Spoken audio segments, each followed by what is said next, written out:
والرسول فإن تولوا فإن الله لا يحب الكافرين আল্লাহ তাআলা বললেন ওগো নবী আপনি বলে দিন দুনিয়ার মানুষদেরকে আপনি জানিয়ে দিন তারা যেন আমি আল্লাহর আর আপনার আনুগত্য করে আমাকে এবং আপনাকে যেন মেনে চলে যারা আমি আল্লাহ এবং আপনার আনুগত্য করবে না তারা যেন জেনে রাখে আল্লাহ কোনো অস্বীকারী সম্প্রদায়কে পছন্দ করেন না যারা আপনাকে মানবে না দুনিয়া বরবাদ হবে আখিরাতও বরবাদ হয়ে যাবে বরং যারা আমি আল্লাহর রহমত চায় আমি আল্লাহর কাছ থেকে যারা মাগফিরাত চায় তাদের জন্য করণীয় হলো আপনাকে ভালোবাসা এবং আপনার অনুসরণ আর অনুকরণ করা এই জন্য রব্বুল আলামিন কোরআনুল কারীমের 3 নম্বর সূরা আলে ইমরানের 31 নম্বর আয়াতের মধ্যে বললেন কুল ইন কুনতুম তুহিব্বুনাল্লাহা ফাত্তাবিউনি ইউহিব্বুকুমুল্লাহু ওয়া ইয়াগফির লাকুম যুনুবাকুম ওয়াল্লাহু গফুরুর রহিম আল্লাহ তাআলা বললেন ওগো নবী আপনি বলে দিন তোমরা যদি আল্লাহকে ভালোবাসতে চাও ফাত্তাবিউনি তাহলে আমাকে অনুসরণ করো আমাকে অনুকরণ করো আমাকে ফলো করো যদি আমাকে অনুসরণ করো অনুকরণ করো আমাকে যদি ফলো করো আল্লাহকে ভালোবাসা লাগবে না ইউহিব্বুকুমুল্লাহ আল্লাহ তাআলা নিজেই তোমাদেরকে ভালোবাসবেন আর আল্লাহ যখন আপনাদেরকে ভালোবাসবেন তখন জীবনের সব গুনাহগুলো যিনি মাফ করে দিবেন তিনি কে এখন যাকে আপনি ফলো করবেন যাকে আপনি অনুসরণ করবেন অনুকরণ করবেন তার চরিত্র তো সুন্দর হওয়া লাগবে ভালো হওয়া লাগবে এখন নবীজির চরিত্রের ব্যাপারে আমরা প্রশংসা করা লাগবে না নবীজির চরিত্রের ব্যাপারে আমার আপনার মন্তব্যে কোনো দরকার নেই কারণ নবীজির চরিত্রের সার্টিফিকেট নবীজির চারিত্রিক প্রশংসা যিনি করেছেন স্বয়ং তিনি কে আমরা অনেক সময় মানুষকে চারিত্রিক সনদ দেই কিন্তু দেখা যায় মাঝে মাঝে এমন কারবারও হয় যেই লোক চারিত্রিক সনদ দেয় তার নিজের চরিত্রই ঠিক নাই এরকম আছে না নাই কিন্তু দেখেন নবীজিকে দুনিয়ার সাধারণ কোনো মানুষ চরিত্রের সার্টিফিকেট দেয় নাই নবীজির চরিত্রের সার্টিফিকেট আরশে আজিম থেকে যিনি দিয়েছেন তিনি কে কোরআনুল কারীমের 68 নম্বর সূরাতুল কলামের 4 নম্বর আয়াতে রব্বুল আলামিন বললেন ওয়া ইন্নাকা লাআলা খুলুকিন আযীম আল্লাহ তাআলা বললেন নিশ্চয়ই আপনি এক পুত পবিত্র সুমহান আদর্শের উপরে প্রতিষ্ঠিত বলেন সুবহানাল্লাহ এমন এক ক্যারেক্টার এমন এক চরিত্র আমার নবীর মানবীয় চরিত্রের এমন কোনো দিক বা বিভাগ নেই যেই দিক বা বিভাগের জন্য নবীজিকে ফলো করা যাবে না এমন কোনো দিক বা বিভাগ নেই বরং নবীজি হচ্ছেন মানবীয় গুণাবলী বরং নবীজি হচ্ছেন মানবীয় সমস্ত গুণাবলী সম্পন্ন মানুষের জীবন পরিচালনার সকল দিক এবং বিভাগের জন্য তিনি হচ্ছেন অনুসরণীয় এবং অনুকরণীয় আদর্শ এই জন্য রব্বুল আলামিন কোরআনুল কারীমের 33 নম্বর সূরাতুল আহজাবের 21 নম্বর আয়াতে বললেন লাকাদ কানা লাকুম ফি রাসূলিল্লাহি উসওয়াতুন হাসানাতুন লিমান কানা ইয়ারজুল্লাহা ওয়াল ইয়াওমাল আখিরা ওয়া যাকারাল্লাহা কাসীরা আল্লাহ তাআলা বলছেন তোমাদের মধ্যে যারা আল্লাহ আর আখিরাতকে পাওয়ার আশা রাখে তাদের জন্য আমার নবীর জীবনের ভেতরেই রয়েছে সর্বোত্তম আদর্শের নমুনা সুবহানাল্লাহ তিনি হচ্ছেন মানুষের সকল দিক এবং বিভাগের জন্য একমাত্র অনুসরণীয় এবং অনুকরণীয় আদর্শ বলেন সুবহানাল্লাহ নবী করিম সাল্লাল্লাহু আলাইহি ওয়াসাল্লামের জীবন সমুদ্র নিয়ে আলোচনা করে দুনিয়ার কোনো মানুষ শেষ করতে পারবে না ১৫০০ বছর আগ থেকেই নবীজির জীবনী নিয়ে আলোচনা হচ্ছে চলতেছে চলবে শেষ হয়ে গিয়েছে শেষ হবে না কারণ নবী করিম সাল্লাল্লাহু আলাইহি ওয়াসাল্লামের জীবনী এত হলো এক মহাসমুদ্র। এই মহাসমুদ্রের অতল তলদেশে অবগাহন করা দুনিয়ার কারো দ্বারা সম্ভব নয়। এজন্য নবী করিম সাল্লাল্লাহু আলাইহি ওয়াসাল্লামের গোটা জীবন নিয়ে এখানে এই ক্ষুদ্র সময়ে স্বল্প সময়ে আলোচনা করা সম্ভব নয়। কিন্তু আমার প্রিয় ভাইয়েরা, এটা যেহেতু কোরআনের মাহফিল আর কোরআন নাজিল হয়েছে নবীজির উপরে, অন্তত নবীজির কিছু চারিত্রিক গুণাবলী যদি আমরা জানতে পারি, যেগুলো আমাদের ব্যক্তি পরিবার সমাজ জীবনে কাজে লাগবে, এগুলো যদি অন্তত আমরা স্বল্প সময়ে জানতে পারি, আমার মনে হয় যে মাহফিলের আয়োজন সফল এবং সার্থক হবে এবং আমাদের এখানে আসা বসা উভয়টি সার্থক হবে, সফল হবে ইনশাআল্লাহ। তাহলে আজ আমরা নবী করিম সাল্লাল্লাহু আলাইহি ওয়াসাল্লামের জীবন সমুদ্র থেকে তার চারিত্রিক মাধুর্যতা থেকে আমরা আজ মাত্র 10টি গুণাবলী, নবীজির 10টি চারিত্রিক গুণাবলীর ব্যাপারে জানব। এমন 10টি চারিত্রিক গুণাবলীর ব্যাপারে জানব, এমন সুন্দর সুন্দর 10টি চারিত্রিক গুণাবলী আপনাদের সামনে তুলে ধরব, যেগুলো আমাদের ব্যক্তি পরিবার এবং সমাজ জীবন সুন্দরকরণে, আমাদের ব্যক্তি পরিবার সমাজ এগুলোকে সুন্দর করে সাজাবার কাজে লাগবে ইনশাআল্লাহ। তাহলে আজকে আমরা নবীজির কয়টা চারিত্রিক গুণাবলী নিয়ে আলোচনা করব? একটু পুরুষ মানুষের মতো আওয়াজ দিয়ে বলেন, কয়টা? বলেন 10টা। আলোচনা কিন্তু শুরু হয়ে গিয়েছে, মনে রাখতে হবে আপনাদের, শেষ পর্যন্ত মুখস্থ করতে পারবেন তো পয়েন্টগুলো ইনশাআল্লাহ। ইনশাআল্লাহ শুরু হয়ে গেল। নাম্বার 1, 1 নাম্বার, আমার নবী ছিলেন সর্বশ্রেষ্ঠ লজ্জাশীল নবী। সুবহানাল্লাহ পড়েন। পৃথিবীতে বিশ্ব মানবতার হেদায়েতের জন্য যত নবী রাসূল রব্বুল আলামিন পাঠিয়েছেন, সমস্ত নবী এবং রাসূলকে আল্লাহ তাআলা লজ্জাশীল বানিয়েছেন। আর সবচাইতে বেশি লজ্জাশীল যাকে আল্লাহ বানিয়েছেন তিনি হচ্ছেন আমাদের নবী মুহাম্মদ সাল্লাল্লাহু আলাইহি ওয়াসাল্লাম। আমাদের নবী কত লজ্জাশীল ছিলেন দেখেন। বুখারীর বর্ণনা, মুসলিম শরীফের বর্ণনা, আবু সাঈদ আল খুদরি রাদিয়াল্লাহু আনহু হাদিসটি বর্ণনা করেছেন। তিনি বলেছেন, কানা রাসূলুল্লাহ সাল্লাল্লাহু আলাইহি ওয়াসাল্লাম আশাদ্দ হায়াআম মিনাল আযরা'i ফি খিদরিহা। তিনি বলছেন নবী করিম সাল্লাল্লাহু আলাইহি ওয়াসাল্লাম এমন লজ্জাশীল ছিলেন, ঘরে থাকা কুমারী নারীর চাইতেও নবীজি আরো বেশি লজ্জাশীল ছিলেন। আরো আস্তে বলেন সুবহানাল্লাহ। আপনি মনে করতে পারেন হুজুর আজকে লজ্জাশীলতার পয়েন্ট দিয়ে ওয়াজ শুরু করলো কেন শুরু করেছি? একটু পরেই আপনি বুঝবেন। তার আগে আপনি ভালো করে শোনেন, আমার আপনার নবী কেমন লজ্জাশীল ছিলেন। প্রথম হাদিস শোনালাম, ঘরে থাকা কুমারী নারীর চাইতেও লজ্জাশীল ছিলেন মুহাম্মদ সাল্লাল্লাহু আলাইহি ওয়াসাল্লাম। আবার আমার আপনার নবী ছোটবেলা থেকেই কত লজ্জাশীল ছিলেন শুনেন। নবীজির দুধমা হালিমাতুস সাদিয়া বলছেন, স্বাভাবিক অবস্থায় বাচ্চা শিশুরা ক্ষুধা পেলে কান্না করে, কিন্তু শিশু মুহাম্মদুর রাসূলুল্লাহ সাল্লাল্লাহু আলাইহি ওয়াসাল্লাম আমার কাছে যতদিন ছিলেন, আমার কাছে থেকে যতদিন তিনি দুগ্ধ পান করেছিলেন, ক্ষুধার যন্ত্রণায় তাকে কোনোদিন আমি কান্না করতে দেখি নাই।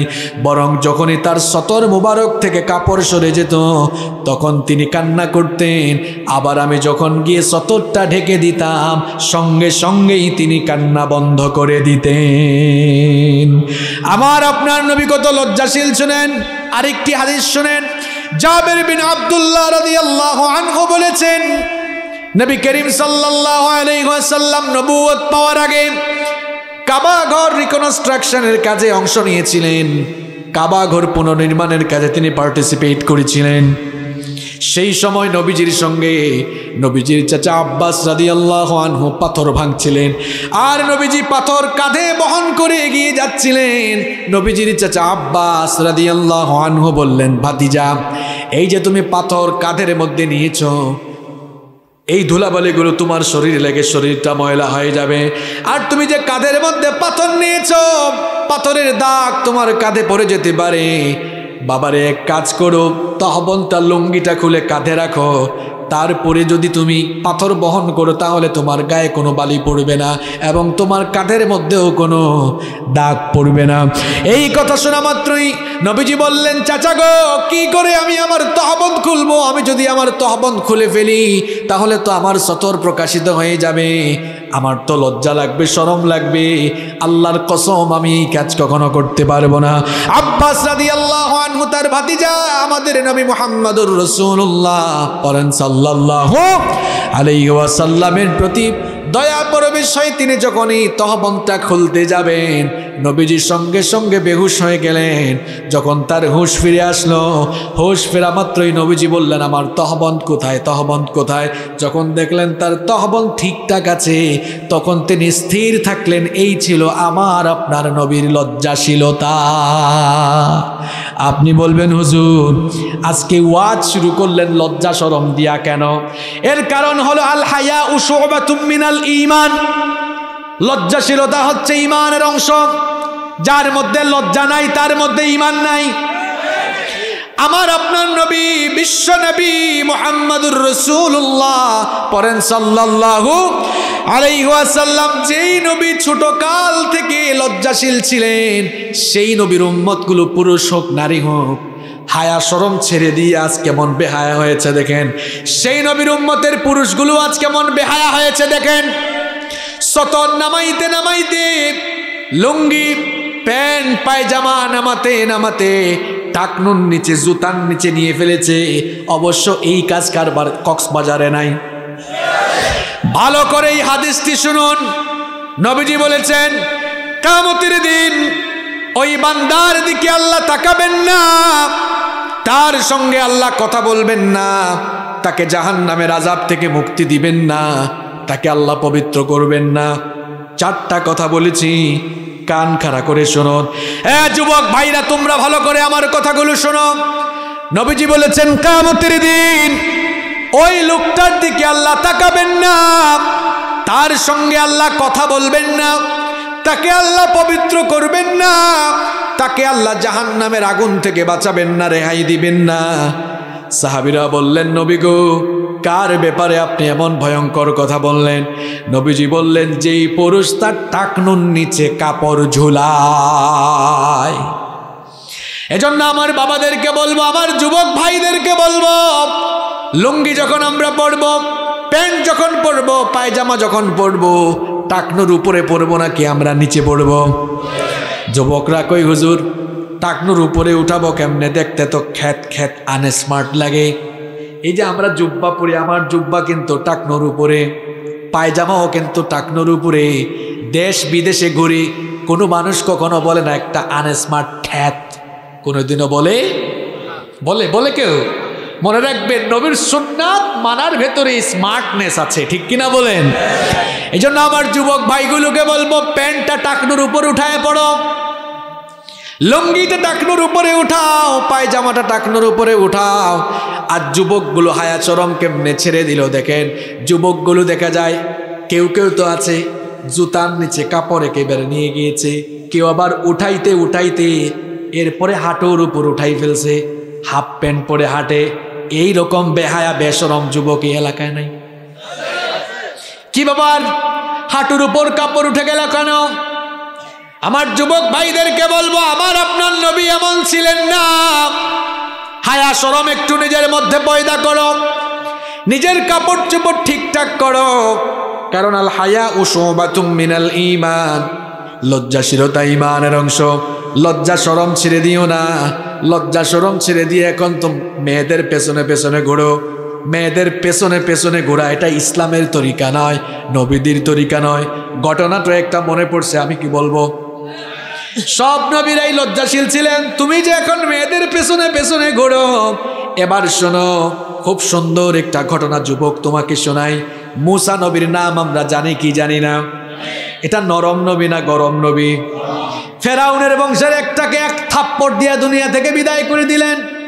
এখন ফেরাউন যখন মুসা আলাইহিস সালামকে ধরার জন্য অর্ডার দিল, আল্লাহ তাআলা মুসা আলাইহিস সালামকে বললেন ও মুসা মিশর থেকে তুমি এখন হিজরত করো। সাইয়েদনা মুসা আলাইহিস সালাম মিশর থেকে হিজরত শুরু করলেন। দৌড়াতে দৌড়াতে পথ চলতে চলতে তিনি মাদায়েনের একটা কুয়ার কাছে চলে গেলেন। শুনতেছেন আপনারা? মাদায়েনের একটা কুয়ার কাছে গেলেন। মাদায়েনের কুয়ার কাছে গিয়ে দেখলেন কিছু লোক তাদের পশুকে পানি পান করাচ্ছে, আর অদূরে দুইটা নারী দুইটা মেয়ে পশুর পাল নিয়ে তারা অসহায়ের মতো দাঁড়িয়ে আছে। এদেরকে দেখে তার মনে দয়া হলো, গিয়ে বললেন, সবাই তো দেখি পশুকে পানি পান করায়, তোমরা এখানে দাঁড়িয়ে আছো কেন? তারা বলল, আমাদের গায়ে তো এত শক্তি নাই, এত ভিড় ঠেলে আমাদের পশুগুলোকে আমরা পানি পান করাতে পারি না। এই জন্য এরা যখন পশুগুলোকে পানি পান করিয়ে চলে যায়, আমরা তারপরে সবার শেষে গিয়ে আমাদের পশুগুলোকে পানি পান করাই। সাইয়েদনা মূসা আলাইহিস সালাম মনে মনে চিন্তা করলেন, দুইটা মেয়ে যদি তারা তাড়াতাড়ি তাদের পশুগুলোকে পানি পান করাতে পারে, তাড়াতাড়ি তারা বাড়ি যেতে পারবে। তিনি বললেন, অসুবিধা নাই, তোমরা দাঁড়াও, আমি তোমাদেরকে সহযোগিতা করছি। মূসা নবীর গায়ে শক্তি কম না বেশি? কেমন শক্তি আপনি বুঝেন না, এক থাপ্পড়েই শেষ। ওই নবী আমার সবাইকে ঠেলে এবার পশুর পালকে পানি পান করালেন। এবার ওই দুই মেয়ে তাড়াতাড়ি বাড়ি ফিরে গেল। দুই মেয়েও ছিল শুআইব আলাইহিস সালাম, তিনিও পয়গাম্বর। শুআইব আলাইহিস সালামের দুই মেয়ে। শুআইব আলাইহিস সালাম বয়সের ভারে নজ্জ হয়ে গিয়েছিলেন।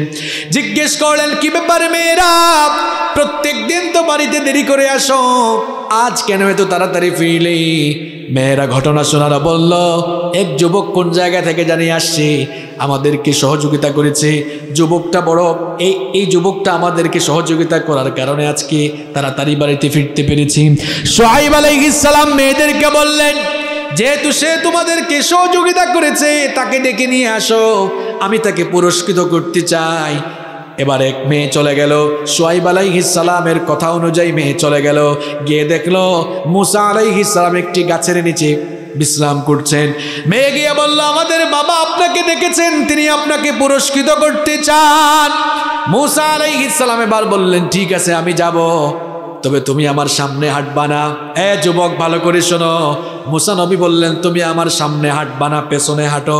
কারণ একজন যুবকের সামনে মেয়ে হাঁটলে, বলেন তো দেখি, মেয়ের প্রতি যুবকের আসক্তি কাজ করতে পারে কিনা? এজন্য মূসা নবী দেখেন নবীদের চরিত্র কত পুত পবিত্র, কত সুন্দর। মূসা নবী বললেন, তুমি পেছনে হাঁটো, পেছন থেকে আমাকে রাস্তা বলে দাও, আমি হাঁটতে থাকবো, তুমি আমার পেছনে পেছনে হাঁটবা। মূসা আলাইহিস সালাম এবার শুআইব আলাইহিস সালামের বাড়িতে চলে গেলেন। শুআইব আলাইহিস সালাম মেহমানদারি করলেন। এমন সময় মেয়েরা বলল, আব্বু, বাবা, আমাদের ঘরে তো কোনো কর্মচারী নাই, এই লোকটাকে কর্মচারী হিসাবে রাখতে পারেন, কারণ এই লোকটা শক্তিশালী এবং আমানতদার। শুআইব আলাইহিস সালাম তিনিও তো নবী, বুদ্ধিমান এবং বিচক্ষণ নবী। তিনি এবার মেয়েদেরকে বলেন, এই যুবক যে শক্তিশালী এবং আমানতদার, এটা তোমরা জানো কেমনে? তখন মেয়েরা বলল, আমানতদার এটা বুঝেছি এইভাবে, যখন তাকে ডেকে আনতে গিয়েছি তখন আমাদেরকে বলেছে, পেছনে হাঁটো, সামনে যেও না। এমন চরিত্র, এটা কোনো সাধারণ মানুষের চরিত্র হতে পারে না। নিঃসন্দেহে এটা অত্যন্ত আমানতদার লোক। আর শক্তিশালী এই জন্য বলেছি, যেই কুয়া থেকে পানি উঠাতে কয়েকজন যুবকের দরকার হয়, এই লোকটা দেখেছি ওই কুয়ার সেই বালতিটা একা টেনে তুলেছে, কুয়ার উপরের ঢাকনাটাও একা ধাক্কা দিয়ে সরিয়ে দিয়েছে। শক্তি কম না বেশি? আর একটু জোরে বলেন, শক্তি কম না বেশি? মূসা আলাইহিস সালামকে এবার শুআইব আলাইহিস সালাম বললেন, ঠিক আছে, আমার বাড়িতেই থাকো, আমার বাড়িতেই থাকো। আর আমানতদারিতা দেখে তিনি এবার তার মেয়েকে তার কাছে বিয়েরও প্রস্তাব দিয়ে দিলেন। সুবহানাল্লাহ পড়েন। ঘটনা কেন শোনালাম? শোনাবার উদ্দেশ্য হলো, যুবক দেখো, মেয়েদের পেছনে পেছনে যে হাঁটো, এটা ইসলামের তরিকা। মেয়েদেরকে রাস্তায় নিরাপদে চলতে দাও, সামর্থ্য থাকলে তাড়াতাড়ি বিয়ে করে ফেলো, নিজের চরিত্র নষ্ট করো না, নিজের ক্যারিয়ারটাকে ধ্বংসের দিকে ঠেলে দিও না, নিজের চরিত্র গঠন করো সাইয়েদনা ইউসুফ আলাইহিস সালামের মতো, যাকে আল্লাহ তাআলা এই দুনিয়ার অর্ধেক রূপ সৌন্দর্য দিয়েছিলেন, যাকে দেখে মিশরের সেই যুগের সুন্দরী নারীরা ফল কাটতে গিয়ে নিজেদের আঙ্গুলগুলো কেটে ফেলে দিয়েছিল। আল্লাহু আকবার। তিনি যে ঘরে থাকতেন, সেই ঘরের মহিলা জুলাইখা ইউসুফ আলাইহিস সালামকে দিনের পর দিন তার চোখের সামনে দেখে তার প্রতি আসক্ত বেড়ে গেল। আসক্তি বেড়ে যাওয়ার পর একদিন তার দাসীর মাধ্যমে নির্জনে একেবারে খাস কামরায় আমন্ত্রণ জানালো। আমন্ত্রণ জানিয়ে সাইয়েদনা ইউসুফ আলাইহিস সালামকে কুপ্রস্তাব দিল। সাইয়েদনা ইউসুফ আলাইহিস সালাম সেই কুপ্রস্তাব রিজেক্ট করলেন। প্রত্যাখ্যান করে তিনি তখন কেবলমাত্র আল্লাহকে ভয় করে আল্লাহর নাম নিয়ে তালাবদ্ধ দরজার দিকে যখন দৌড় দিলেন, আল্লাহ তাআলা তার উপর খুশি হয়ে গিয়ে তালাবদ্ধ সবগুলো দরজা খুলে দিলেন। এজন্য যুবক ভাইয়েরা চরিত্র হওয়া লাগবে এমন, সামনে দিয়ে মেয়েরা হেঁটে যাবে, আমরা আমাদের চক্ষুকে নিম্নগামী করে দিব, তখন কার ভয়ে? আসতে বললে হবে না, জোরে বলতে হবে, কার ভয়ে? এই বয়সে যদি নিজের চরিত্রের হেফাজত করতে পারে যুবক, বুখারীর হাদিস শোনাচ্ছি, নবীজি বলেছেন মাইয়াতমাল্লি মা বাইনা লাহিয়াইহি ওয়া রিজলাইহি আতমানু লাহুল জান্নাহ। নবীজি বলেছেন যেই ব্যক্তি তার দু চোয়ালের মধ্যবর্তী জায়গা অর্থাৎ জিহবা এবং দু উরুর মধ্যবর্তী জায়গা অর্থাৎ লজ্জাস্থান, যেই ব্যক্তি তার লজ্জাস্থানের সতীত্বের অর্থাৎ চরিত্রের জিম্মাদারি গ্রহণ করবে, নবীজি বলেছেন কাল কিয়ামতের দিন আমি তার জন্য নিজেই জান্নাতের জিম্মাদার হয়ে যাব। এই জন্য লজ্জাশীলতাকে নিজের সঙ্গে বানাতে হবে, লজ্জাশীল হয়ে দুনিয়ায় চলতে হবে। রাজি আছেন? মহিলা প্যান্ডেলে তো মনে হয় আছে না? আমার মা বোনরাও আজ হায়া শরম ছেড়ে দিয়া বুরখা ছেড়ে দিয়েছে। বুরখা ছেড়ে দিয়া দেখা যাচ্ছে খালি, এবার দেখা যাচ্ছে বুরখা ছাড়া ঘর থেকে বের হয়েছে। পর্দার এই বিধানটা মোল্লার না আল্লাহর? আসতে বললে হবে না, পর্দার বিধানটা মোল্লার দেওয়া না আল্লাহর দেওয়া? আল্লাহ বলেছেন নারীরা বুরখা পরিধান করে এমন একটা ওড়না গায়ে দিবে যা তার চেহারাকে আবৃত করে দিয়ে বক্ষদেশ পর্যন্ত আবৃত করে দিবে, এই বিধানটা কার? কিন্তু নারীরা এখন বুরখা ছেড়ে দিয়েছে। আবার কেউ কেউ বুরখা পরিধান করলেও টাইট ফিট বুরখা, আকর্ষণীয় বিভিন্ন কালারের বুরখা পরে আছে না নাই? এখন বুরখার বিধান পর্দার বিধান হয়েছে সৌন্দর্য ঢেকে রাখার জন্য। বুরখাই যদি সৌন্দর্যের কারণ বা অ্যাট্রাকশনের কারণ হয়ে দাঁড়ায়, এই বুরখা আর পরার কি দরকার? আপনারাও তো অনেক সময় আপনাদের ঘরের বউকে, মা বোনকে পর্দা করান না, বুরখা পরান না, আছে না নাই? এই কক্সবাজারে এগুলা নাই। এক ভাই তার বউকে বুরখা টুরখা ছাড়া নিয়ে বের হয়েছে। ছোট ভাই একটা কয়, ভাইয়া ভাবিকে এমনি নিয়ে বের হয়েছেন কেন, বুরখা টুরখা নাই? কয় তোর ভাবি কত সুন্দর এটা আমি না জানি, এলাকার মানুষ তো জানে না, এলাকার মানুষের একটা হক আছে না? নিজের বউয়ে সব কিছু এলাকার মানুষ দেখাইয়া, এলাকার মানুষের হক এরকম কক্সবাজার এই এলাকায় আদায় টাদায় করে কেউ? হ্যাঁ, করে না। এরপরে অনেকে আবার নিজের বউয়ের ফটো ফেসবুকে আপলোড মারে। এমন কারবারে কি এই ঝিলংজা ইউনিয়নে আছে নাকি? আমরা কোরআন হাদিস দিয়ে এদেরকে বহু ওয়াজ করলাম। এই জন্য আমি বলি যেমন কুকুর তেমন মুগুর দরকার। কোরআন হাদিস দিয়ে ওয়াজ করলাম, পাগলা বুঝলো না। এই পাগলারে কেমনে বুঝাইতে হয় ওষুধ কিন্তু আমার কাছে আছে, বলবো। বলেন তো দেখি, বউ পার্সোনাল না পাবলিক? আচ্ছা বাংলায় বলি, বউ কি ব্যক্তিগত সম্পদ না জনগণের সম্পদ? আচ্ছা ফেসবুকটা কি নিজের ব্যক্তিগত সাইট না পাবলিক সাইট? তো নিজের পার্সোনাল জিনিসটাকে পাবলিক সাইটে আপলোড দেয় তারা, নিজের বউকে জনগণের সম্পদ বানাইছে যারা। বেহায়া, বেশরম, নির্লজ্জ কোথাকার, আত্মসম্মান বোধ আর পার্সোনালিটি বলতে তার মাঝে কিছুই নাই। ফেসবুকে আপলোড দিয়েছে বউয়ের পিক, মানুষে কমেন্ট করে ওয়াও, ভাবিকে হ্যাপি লাগতেছে। এ কমেন্টের রিপ্লাইও আরে গাধা কয় থ্যাংক ইউ। আরেকজন কয় ওয়াও, ভাবিকে জোশ লাগতেছে। এ গাধা, কার জোশ কে খায় রে? এরকম আছে? আপনার বউয়ের সৌন্দর্য অনলি ফর ইউ, এটা আপনার জন্য, যেভাবে ইচ্ছা সেভাবে দেখেন, অসুবিধা আছে? আমার ইসলামটা কত পবিত্র, কত সুন্দর। বিয়ের আগে একটা বেগানা নারীর দিকে তাকালে গুনাহ হয়, কিন্তু দেখেন বিয়ের পরে নিজের বউয়ের দিকে ভালোবাসার নজরে, মহব্বতের নজরে যতবার তাকাবেন, যতবার তাকে ছুবেন, যত বেশি ভালোবাসবেন, আমল নামায় তত বেশি নেকি দেন কে। এই জন্য বলেছি যুবক, সামর্থ্য থাকলে বিয়ে করো, না থাকলে রোজা রেখে তৌফিক কামনা করতে হবে কার কাছে? তাহলে হায়া শরম আমাদের ব্যক্তি জীবনে, পারিবারিক জীবনে থাকবে নাকি থাকবে না? ইনশা। নাম্বার 2 নাম্বার হচ্ছে আমার আপনার নবী ছিলেন সত্যবাদী। পয়েন্ট কি মনে থাকবে? 1 নম্বর কি বলছি? লজ্জাশীল হবেন তো সবাই। পুরুষ মানুষ যারা এখানে, যুবক ছেলেরা, যে কাটিং এর চুল তোমরা রাখো, এখন চুল রাখতে রাখতে আবার মহিলার মতো বানাইছে, পেছন থেকে বোঝাও যায় না এটা আপু না ভাইয়া, সামনে আসলে বোঝা যায়। আছে এরকম?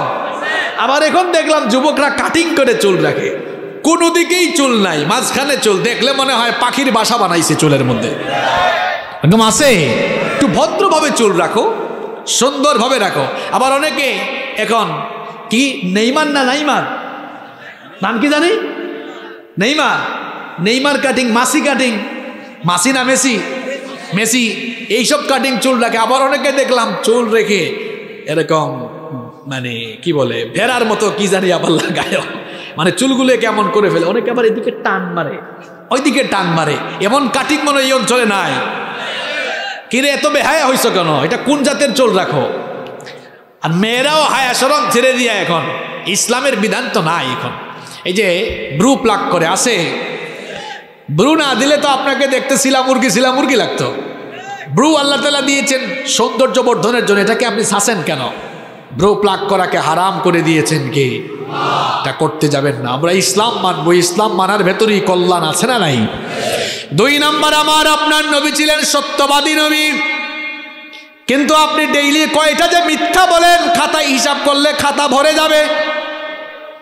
কিন্তু আমার আপনার নবী এমন নবী ছিলেন, খুব মন দিয়ে আমার কথা শোনেন, 63 বছরের জীবনে নবীর জবান থেকে একটা মিথ্যা কথা বের হয় না। আমরা এখন সারাদিন মিথ্যা বলি, কম না বেশি? খুব ভালো মানুষ আপনারা স্বীকারও করছেন। এখন বলেন তো, মিথ্যা বলা এটা কি নবীজির চরিত্রের সাথে মানায় নাকি? এটা নবীর উম্মতের সাথে মানায় নাকি? মিথ্যা বলা জায়েজ? মিথ্যা বলা যাবে নাকি বলেন? মিথ্যা বলার কিছু কুফল আপনাদেরকে শোনাই, মিথ্যা বলার কিছু কুফল আপনাদেরকে শোনাই। আমি যদি আপনাদেরকে বলি, বলেন তো কার মুখে দুর্গন্ধ সবচাইতে বেশি? এক জায়গায় মাহফিলে এই প্রশ্ন করেছিলাম, একজন কয় হুজুর ম্যাজিক দিয়া যে দাঁত ব্রাশ করে না তার মুখে দুর্গন্ধ বেশি। আমি কইলাম কি, আপনি কি ম্যাজিক কোম্পানিতে চাকরি করেন নাকি? বলে সেন্সোডাইনার ক্লোজ আপ কি দুষ করলো। তা আমরা মনে করি যে দাঁত ব্রাশ করে না তার মুখে দুর্গন্ধ বেশি। আর নবীজি বলেছেন, কেউ যখন মিথ্যা বলে তার মিথ্যা কথার দুর্গন্ধে রহমতের ফেরেশতা তার দৃষ্টি সীমানার বাইরে চলে যায়। তাহলে বলেন তো দেখি, মিথ্যা বললে যেহেতু রহমতের ফেরেশতা সাথে থাকে না, তাহলে তখন সঙ্গী হয় কে? বুঝে শুনে বলেন, সঙ্গী হয় কে? তাহলে মিথ্যা বলে যারা শয়তানের ফ্রেন্ড, তারা, কথা কি ভুল বলছি? তাহলে মিথ্যাবাদী যারা শয়তানের ফ্রেন্ড, আরেকটু জোরে বলেন। এরপরে দেখেন, মিথ্যা বলার 2 নম্বর কুফল হলো, মিথ্যা বলার কারণে মানুষ আর ইমানদার থাকে না। কি হয়? না না, উত্তর কিন্তু হয় নাই। বেঈমান না বলেন, মিথ্যা বলার কারণে মানুষ কি হয়? দেখি কে বলতে পারে না? এই তো, এই দেখছেন ইয়াং ছেলে একটা বলে ফেলছে। কি আপনারা কি করেন? মিথ্যা বললে মানুষ কিন্তু খুব সাংঘাতিক একটা ডেজিগনেশন পেয়ে যায়, যেই ডেজিগনেশনের নাম হচ্ছে মুনাফিক। আপনি বলবেন হুজুর মুনাফিক হইলে আর কি? মুনাফিকটা কি জিনিস আপনি আগে বুঝেন। দুনিয়ায় 800 কোটির বেশি মানুষ আছে। আল্লাহর কোরআন পৃথিবীর সব মানুষকে 4 ভাগে ভাগ করছে। জোরে বলেন কয় ভাগ? 1 নম্বর মুমিন, 2 নম্বর মুশরিক, 3 নম্বর মুলহিদ মানে নাস্তিক, 4 নম্বর হলো মুনাফিক। মনে আছে আপনাদের? 1 নম্বর মুমিন। প্রশ্ন হলো মুমিন কারা? ঈমান এনেছে যারা জান্নাতে যাবে। তাহলে মুমিন যারা জান্নাতে যাবে। 2 নম্বর মুশরিক। মুশরিক কারা? আল্লাহর সঙ্গে শিরক করে যারা জাহান্নামে যাবে। তাহলে 2 নম্বর মুশরিক যারা জাহান্নামে যাবে। 3 নম্বর মুলহিদ মানে কি বলছিলাম? নাস্তিক। নাস্তিক যেগুলো গেল মাইন্ডসেট জাত না, এগুলো মাইন্ডসেট কোনো জাত। আপনি বলুন হুজুর এটা কেমন কথা বললেন? এটা আমি বলি নাই তো, এরা যে মাইন্ডসেট জাত না এটা আল্লাহই বলেছেন। আল্লাহ বলেছেন উলাইকা কাল আনআম, এরা পশুর জাত। আল্লাহ বলছেন না, এরা আরো খারাপ, বালহুম আবাল, এর চাইতেও আরো নিকৃষ্ট। নাস্তিক কারা? স্রষ্টায় বিশ্বাস করে না, তারা কয় দেয়ার ইজ নো গড, স্রষ্টা বলতে কেউ। তারা যদি বলেন এই কথা বললে কেন, কয় থাকলে তো দেখতাম। আনসিন ইজ নাথিং, যা দেখা যায় না তা বিশ্বাস করা যায় না। ওই যে বললাম, যেমন কুকুর তেমন কি দরকার, মুগুর দরকার। তারাই বলবেন এই তোর বাপ তোরে জন্ম দিয়েছে, এটা তুই দেখছ? হয়েছে নি প্রশ্ন? তোর বাপ তোরে জন্ম দিয়েছে, এটা তুই দেখছ? নিজের চোখে দেখছ? নিশ্চয়ই বলবে না। তো তোর দাবি যা দেখা যায় না তা যদি বিশ্বাস করা না যায়, তোর বাপ তোরে জন্ম দিয়েছে এটা তুই দেখোস নাই, তুই মনে হয় একটা বেজন্মার যাত্রী। আর এরকম বেজন্মার জাত যারা, অমানুষের জাত যারা স্রষ্টায় বিশ্বাস করে না, তারা নাস্তিক যারা জাহান্নামে যাবে। আমি বলেছিলাম কোরআনের ভাষায় মানুষ কয় প্রকার? এক নাম্বার, আপনাদেরকে বলা লাগবে, এক নাম্বার মুমিন যারা জান্নাতে যাবে তারা। দুই নাম্বার মুশরিক যারা, কোথায় যাবে তারা? এদেরকে জাহান্নামী আমরা বানাইছি না, আল্লাহ বানিয়েছেন। তিন নাম্বার নাস্তিক যারা। চার নাম্বার বাকি রইল কোনটা? এবার বলেন মুনাফিক যারা। হ্যাঁ, না না, উত্তর কিন্তু হয় নাই। এই জন্য বলছি হুজুর, মিথ্যা বলে মুনাফিক হইলে আর কি আছে, কি হবে? এই বুঝেন কি হবে? বলেন মুনাফিক যারা কোথায় যাবে তারা? না না, হয় নাই। ইয়েস, এই যে কে বলছে এটা? হাত তোলেন একটু। বাপ রে বাপ, কি সুন্দর চেহারা, মাশাআল্লাহ মাশাআল্লাহ। দেখছেন, উত্তর সঠিক দিয়েছে। মুনাফিক যারা জাহান্নামে নয়, জাহান্নামের তলায় যাবে তারা। আপনাকে ঠিকঠাক একুরেট করে বলতে হবে, সলিড কথা বলতে হবে। মুনাফিক কিন্তু কাফেরের চেয়ে আরো নিকৃষ্ট, আরো খারাপ। পৃথিবীর কয়েকটা কুখ্যাত কাফেরের নাম আমরা জানি, যেমন নমরুদ, ফেরাউন, আবু জাহাল, আবু লাহাব, উতবা, শাইবা, হামান, শাদ্দাদ, কারুন। কুখ্যাত না বিখ্যাত কাফের? আর একটু জোরে বলেন। এই কুখ্যাত কাফেরগুলো যাবে জাহান্নামের উপরের তলায়, আর মুনাফিক যারা এই মুনাফিকগুলো যাবে জাহান্নামের নিচের তলায়। কথাটা মোল্লার না আল্লাহর? আল্লাহ বলেছেন ইন্নাল মুনাফিকিনা ফিদ দারকিল আসফালি মিনান নার। নিশ্চয়ই মুনাফিকরা জাহান্নামের তলায় থাকবে, আর কাফেরগুলো জাহান্নামের উপরে থাকবে। যদি বুঝে থাকেন বলেন তো দেখে, তুলনামূলকভাবে কাফেরের চেয়ে মুনাফিক ভালো না খারাপ? আরো জোরে বলেন, ভালো না খারাপ? মুনাফিকগুলোকে কিন্তু চেনাও যায় না। কেউ যদি কই হুজুর, ও হুজুর হিন্দু দেখবো, কোথায় যাব?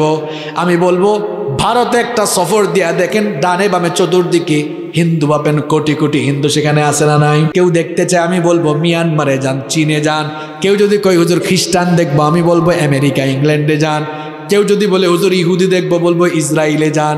কেউ যদি কয় হুজুর মুনাফিক দেখতাম, কই যাইতাম? না না, উত্তর কিন্তু অ্যাকুরেট করে দেওয়া লাগবে। উত্তর হলো, যেই সমাজে যেই জায়গায় মুসলমান আছে, সেই সমাজে মুসলমানের বেশে মুনাফিক লুকায়া আছে। মুনাফিক কিন্তু এই প্যান্ডেলের ভিতরও থাকতে পারে। মুনাফিক কিন্তু চেনা যায় না, টুপিও লাগায়, দাড়িও রাখে, জুব্বা পরে, পাঞ্জাবি পরে, সুযোগ পাইলে ইসলাম আবার জবাই করে। মুনাফিক কিন্তু দাড়ি রাখে, টুপি পরে, ইসলামের পক্ষে কথা বলে, আবার মাহফিল বন্ধের জন্য চেষ্টাও করে। মুনাফিক যেই দিকে বৃষ্টি ওই দিকে ছাতা ধরে। মুনাফিক বৃষ্টি যেদিকে ছাতাও ধরে সেই দিকে, এই দিকে থাকে ওই দিকেও থাকে। এইটা ইমানদার না মুনাফিক? মুনাফিক চেনা কিন্তু বড় মুশকিল। দিনের বেলা দেখবেন মাদক বিরোধী সমাবেশের প্রধান অতিথি, রাতের বেলা আবার দেখবেন মাদক কারবারিদের সঙ্গে বাঘ বসাবার চেয়ারপারসন, সভাপতি। এটারে আপনি কেমনে চিনবেন? হ্যাঁ, এদিকেও থাকে ওইদিকেও। এখন মুনাফিক কিন্তু চেনা যায় না। মুনাফিক আপনি চিনবেন কেমনে? কপালে সাইনবোর্ড নাই, পিঠেও সাইনবোর্ড নাই। স্কুল কলেজে তো ড্রেস কোড আছে, ওই স্কুলের ড্রেস একটা, এই স্কুলের ড্রেস আরেকটা। মুনাফিকের কিন্তু আলাদা কোনো ড্রেসও। তারে আপনি চিনবেন কেমনে? নবীজি বলেছেন মুনাফিকের কিছু খাসলত আছে, খাসলত দেখে তাকে চেনো। নবীজি বলেছেন তার মধ্যে তার একটা খাসলত হলো ইদা হাদ্দাথা কাযাবা, যখন সে কথা বলে কথায় কথায় আরো জোরে বলতে হবে, কথায় কথায়। তাইলে আমি বলছিলাম মিথ্যা বলার কুফল কয়টা? ভুলে গেলে চলবে? কি লাইনের আলোচনা! মিথ্যা বলার কুফল হলো, আরে ভাই আঙ্গুল দেখে বলেন কয়টা? আরো জোরে। 1 নাম্বার বলেছি মিথ্যা বলে যারা শয়তানের ফ্রেন্ড। 2 নাম্বার মিথ্যা বলে যারা মুনাফিক হয়ে যায়। আপনি বলবেন হুজুর মুনাফিক হইলে কি হয়েছে? কি হয়েছে শুনেন, আপনার চেয়ে নমরুদ ভালো, আপনার চেয়ে ফেরাউন ভালো, কারণ সে তো জাহান্নামের উপরে, আর আপনি যদি মুনাফিক হয়ে মারা যান জাহান্নামের নিচে যাবেন। করোনা ভাইরাস এটার চেয়ে মারাত্মক ভাইরাস হলো মুনাফিকি ভাইরাস। আপনি বলবেন হুজুর এই কথা বললেন কেন? আপনারা বলেন তো দেখি, করোনা ভাইরাসে আক্রান্ত হয়ে মারা গেলে কেউ জাহান্নামে যাবে এমন কথা কোরআন হাদিসের কোথাও আছে নাকি? কিন্তু মুনাফিকি ভাইরাসটা করোনা ভাইরাসের চাইতে আরো মারাত্মক ভাইরাস। আল্লাহ বলেছেন নবী গো আপনি জানিয়ে দেন, বাশশিরিল মুনাফিকিনা বিআন্না লাহুম আযাবান আলীমা। নবীজি বলেছেন, আল্লাহ বলেছেন নবী গো মুনাফিকি ভাইরাস নিয়ে আক্রান্ত হয়ে মারা যায় যারা, জাহান্নামের সুসংবাদ পাবে তারা, এদেরকে জাহান্নামের সুসংবাদ দেন। তাহলে বলেন তো মিথ্যা বললে মানুষ কি হয়? আরো জোরে, আরো জোরে। আজকাল কে আর মিথ্যা বলবেন নাকি? মিথ্যা আপনারা বলেননি। ফোন আসছে, কয় দোস্ত তুই কোথায়? আছে কক্সবাজার, সে কয় আমি আছি টেকনাফ। আছে না নাই? দেখবেন আপনাদের কক্সবাজার থেকে অনেক ধরনের বাস যায়, স্লিপার কোচ আছে না? এক পাগলা জীবনে কোনোদিন স্লিপার কোচ, ভলভো স্লিপার কোচে উঠে নাই। উঠার পরে উঠছে, এই যে দেখেন না সুবহানাল্লাহ গ্রিন লাইনের কিছু বাস যায় 2 তলা, উঠছে উপরের তলায় শীত হয়ে শুয়ে আছে স্লিপার কোচ। উঠে লাগতেছে একটু বিমান বিমান ভাব, কারণ উপরে উঠছে তো দেখতেছে একটু বিমান বিমান লাগে। দোস্ত একটা কল দিছে, কিরে দোস্ত কই? আমি বিমানে আছি। যেই দোস্ত কল দিছে হে কিন্তু বিমান চড়ছে, বিমানের অভিজ্ঞতা আছে। কয় পাগলা বিমানের ভিতরে তো নেট থাকে না রে, তো নেট তুই পাইলি কেমনে? মিথ্যা বললে মুনাফিকও হবেন, অন্যদিকে বেইজ্জত হওয়ারও সম্ভাবনা আছে না নাই? এই যে আপনারা হাসতেছেন, ঘরের ভিতরে এখন কিন্তু মিথ্যার ছড়াছড়ি আছে না নাই? গল্প কিন্তু আরেকটা মনে পড়ছে, বলবো। এক বাপ ঘরের ভিতর ঢুকছে, ঢুকে দেখে তার ছেলে খাতায় যেন কি লিখে। কয় বাবারে খাতার মধ্যে তুমি কি লিখো? দেখি তোমার হাতের লেখা কেমন। হাতে নিয়ে দেখে খাতায় কিন্তু ছেলের হাতের লেখা খুব একটা ভালো না। কয় তোমার বাপ আমি, আমার হাতের লেখা কত সুন্দর, আমার ছেলে তুমি, তোমার হাতের লেখা সুন্দর না কেন? আমি একটু লিখে দিই, আমার হাতের লেখা দেখে দেখে প্র্যাকটিস করো, হ্যান্ডরাইটিং ঠিক করো। বাপ এবার লিখেছে সত্য মানুষকে মুক্তি দেয়, মিথ্যা মানুষকে ধ্বংস করে লিখে দিয়ে বলছে বাবা যাও খাতা দেখে দেখে প্র্যাকটিস করো, হাতের লেখা সুন্দর করো। ছেলে এবার টেবিলে বসে বসে লিখতেছে, এমন সময় দরজায় কলিং বেল। এবার দরজার ফাঁক দিয়ে দেখে হায় হায় আব্দুল সালাম ভাই আসছে, টাকা পায় 10,000। কয় হাজার? ছেলের কাছে এসে বলে আব্বু, বাবা যাও দরজা খুলে দিয়ে বলো, আস্তে করে বলো আব্বু বাসায় নাই। বাপ যেমন পাকনা, পাপনার ঘরে আরেকটা হয়েছে ছেলেও পাকনা। তো সেও বলে আব্বু এটা কি খাতায় না লিখেছেন, সত্য মানুষকে মুক্তি দেয়, মিথ্যা মানুষকে ধ্বংস করে, এখন আমারে দিয়া মিথ্যা বলান কেন? কয় বাবারে খাতার লেখা খাতায় থাকুক, এখন তুই মিথ্যা বলে আগে আমারে নাজাত দে। এই রকম মনে হয় নাই?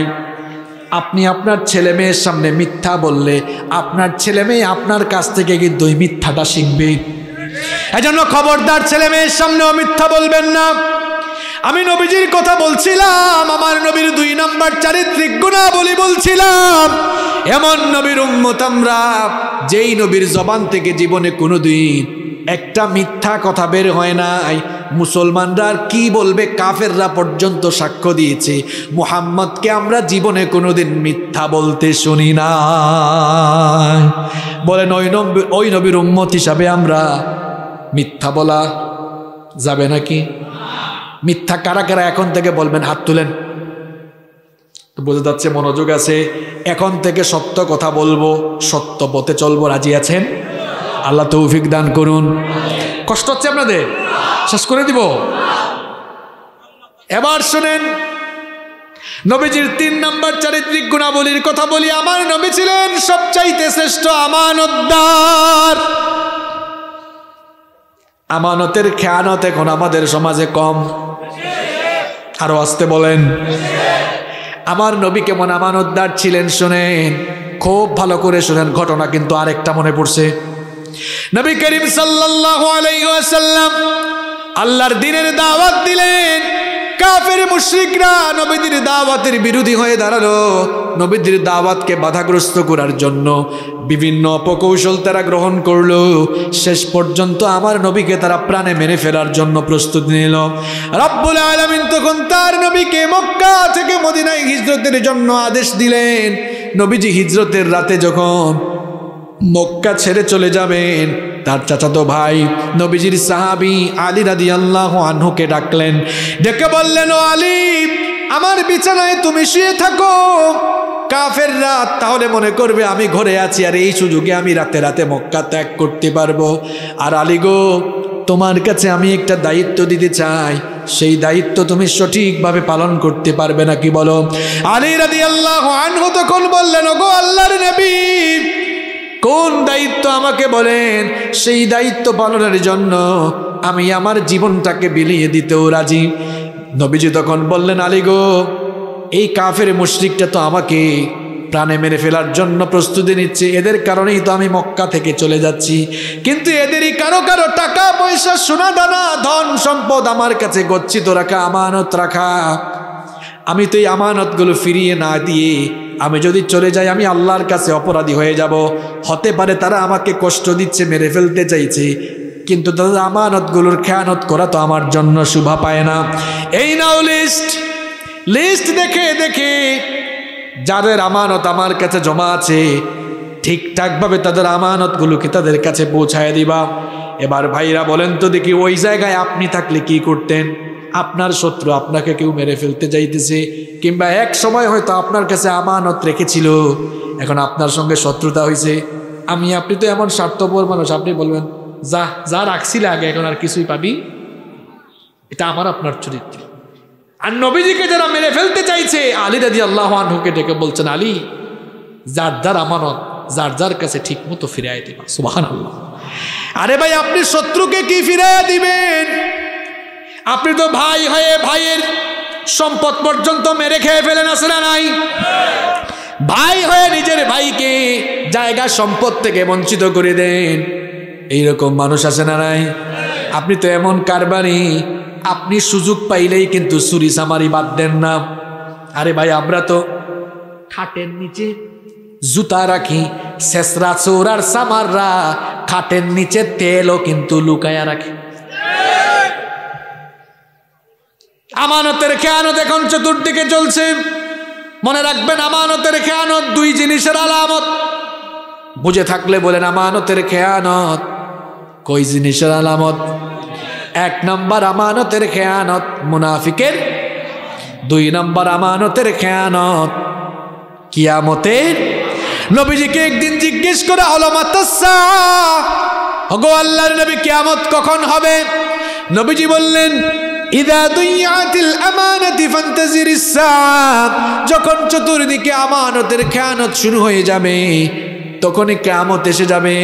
সাহাবারা বললেন, ওয়া কাইফা ইদাআতুহা ইয়া রাসূলুল্লাহ, পড়েন সাল্লাল্লাহু আলাইহি ওয়াসাল্লাম, নবী গো, আমানতের খেয়ানত আবার হয় কেমনে?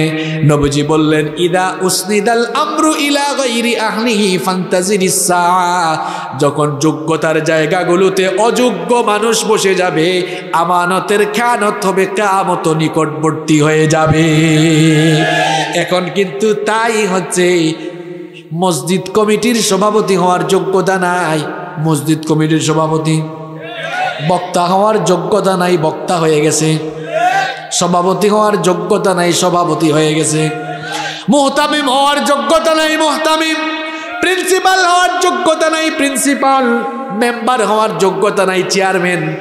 আরে ভাই, চেয়ারম্যান হওয়ারও যোগ্যতা নাই, হয়ে গেছে এমপি। এগুলা কিন্তু নবীজির ভাষায় যোগ্যতার চেয়ারে অযোগ্য মানুষ বসা মানে। এর আগের কথাটা বলেন, আমানতের খেয়ানত। এখন তো দেখবেন, যাদের কাছে সারা জীবন যারা এলাকায় এলাকায় যাত্রা পালা করেছে তারাও কিন্তু জনগণের মাথার উপর উঠে বসে আছে। এগুলা কিন্তু ভালো লক্ষণ। যেই জায়গায় যে থাকা দরকার ওই জায়গায় থাকাটা আমানতদারিতা, যেই জায়গায় যে থাকার কথা না ওই জায়গায় থাকা মানে খেয়ানত। আর আমানতের এই খেয়ানত যখন হয়ে যাবে তখন চতুর্দিকে কিন্তু অশান্তি নেমে আসবে। এই জন্য এখান থেকে শিক্ষা নিতে হবে, নবীজি ছিলেন আমানতদার। আমরা কথা বলার সময় আমানতদারিতা রক্ষা করব, কাজ করার সময় আমানতদারিতা রক্ষা করব। কোনো মানুষ আপনার কাছে আমানত রাখছে, আপনি ওইটা খাইতে পারেন? মানুষের আমানত আপনি ঠিকঠাক মতো রাখবেন, কারণ আমানতদারিতা হলো নবীজির অন্যতম চরিত্র। নাম্বার 4, 4 নম্বর হচ্ছে আমার নবী ছিলেন একজন সর্বশ্রেষ্ঠ বিচারক। শুনতেছেন আপনারা? মাঝে মাঝে এলাকায় এলাকায় আমরাও বিচার আচার করি কি করি না? আমি জানি না আপনাদের কক্সবাজার এলাকায় সামাজিক বিচার টিচার হয় কিনা। আমি দেখেছি আমাদের সিলেটে এই সামাজিক বিচার আচারগুলোতেও কিন্তু অনেক মুরব্বীরা টাকা পয়সা ঘুষ খাইয়া রায় কিন্তু উল্টাই ফেলে। আছে না নাই? আরে বাপরে বাপ, আমি একবার বাড়িতে গিয়া শুনলাম আমার এক আত্মীয় বলে 1 প্যাকেট বেনসন সিগারেট খাওয়াইয়া বিচারের রায় উল্টাই ফেলছে। আমি বললাম হে তো সাংঘাতিক ঘুষখোর, 1 প্যাকেট বেনসন নিয়ে রায় উল্টাই ফেলছে। বলেন গ্রামে গঞ্জে এগুলা আছে না নাই? দেখেন আমার নবী কেমন বিচারক ছিলেন। ঘটনা কিন্তু আরেকটা মনে পড়ে গেছে, বলবো। মাখজুমা গোত্রের এক সম্ভ্রান্ত নারী চুরি করে ধরা পড়ল। এখন বলেন তো নবীজির আদালতে বিচার হবে, নবীজি বিচার করবেন কি দিয়ে? বলেন কি দিয়ে? এখন ইসলামের বিধান হলো ওয়াসসারিকু ওয়াসসারিকাতু ফাকতাউ আইদিয়াহুমা। চোর যদি সে পুরুষ কিংবা নারী যেই হোক না কেন প্রমাণিত হলে হাত কেটে দাও। অনেকে আবার খুব মানবতা দেখায়া কয়, দেখছো ইসলামটা কত বর্বর, চোরকে ধরলেই নাকি হাত কেটে ফেলো। কি বর্বরতা! এখন তোমরা তোমাদের এই ফালতু আইন কানুন দিয়া চুরি তো এখনো পর্যন্ত কমাইতে পারো নাই, ধর্ষণ তো এখনো পর্যন্ত কমাইতে পারো নাই। আমি চ্যালেঞ্জ করে বলছি, একটা চোরের বিচার কোরআন দিয়ে করে দেখেন, যত শেষরা চোর রয়েছে এক বিচার দেখে তারের মতো সোজা হয়ে যাবে। ধর্ষণ হয়েছে 2003 সালে, 22 সালে রায় হয় নাই। কি বানায় বলতেছি? এই গত মাসে ইন্ডিপেন্ডেন্ট টেলিভিশনে দেখলাম কোন এক মডেল, নাম তিন্নি না মিন্নি কি জানি না, এই 2003 সালে হত্যাকাণ্ড হয়েছে, 21 সালেও রায় হয় না, এখন তো 22 শুরু হয়ে গিয়েছে। কোরআনের বিচার দিয়ে আপনি কোরআন দিয়ে ধর্ষণের বিচার করে দেখুন, অপরাধী দেখবেন অপরাধী রেহাই পাবে না। এখন ধর্ষণ করে অনেকে বুক ফুলাইয়া হাঁটে, আছে না নাই? এজন্য আমি বলি, একটা ধর্ষণের বিচার কোরআন দিয়ে করে দেখেন, যত লুচ্চা আর বদমাশ আছে এক বিচার দেখে জনমের মতো সাইজ হয়ে যাবে।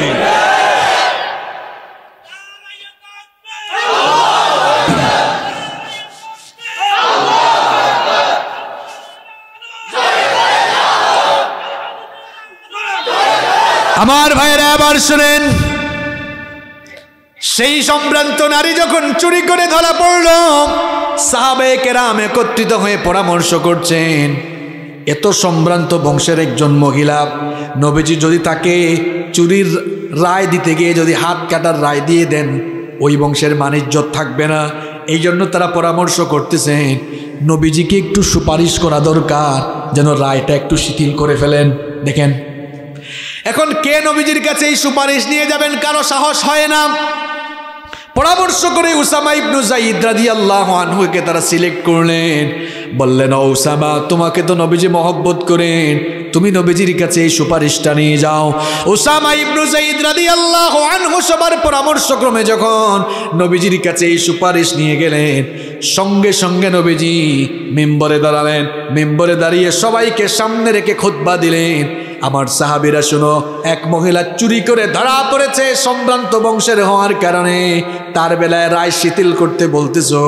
আমার সাহাবীরা শুনো, ওই অপরাধীর জায়গায় ওই নারী না হয়ে যদি আমার নিজের মেয়ে ফাতেমা হতো, আমি বিচারের রায় দিয়ে অন্য কাউকে দিয়ে নয়, আমি বাপ হয়ে আমার নিজের মেয়ের হাতটা আমি নিজেই কেটে ফেলতাম। আল্লাহু আকবার বলেন, আল্লাহু আকবার। ন্যায় বিচার কারে কই মিয়া? আর এখন আপনার আশপাশের লোক, আপনার সাঙ্গপাঙ্গ কেউ কুকাম করে ধরা পড়ে যায়, থানায় ফোন যায়, এ ওসি কারে ধরছো, এটা আমার লোক, তাড়াতাড়ি ছাড়ো। আছে না নাই? মানুষ ন্যায় বিচার পাবে কেমনে? আজ কোরআন দিয়ে ন্যায় বিচার হচ্ছে না বলে আজ বিচারের বাণী নীরবে নিভৃতে কেঁদে মরছে। এই জন্য নিরপরাধ লোকেরা জেলখানার ভেতরে আছে আর অপরাধীরা জেলখানার বাইরে আছে।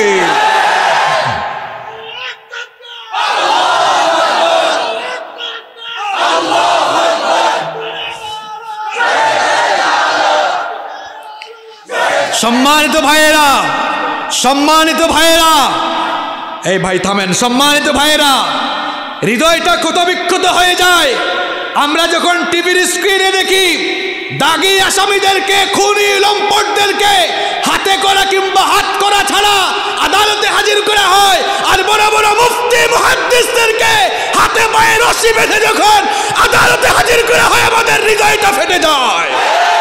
যেই দেশে এমন চিত্র রয়েছে, বড় বড় দাগী আসামিরা হাতে করা ছাড়া কিংবা হাতে করা দিয়ে যেই দেশে দাগী আসামিদেরকে আদালতে হাজির করা হয়, আর বড় বড় মুফতি মুহাদ্দিসদেরকে যেই সমাজে এভাবে বেইজ্জত করে আদালতে তোলা হয়, সেই সমাজের চিত্র বলে সেখানে ন্যায় বিচার নেই, নেই, নেই।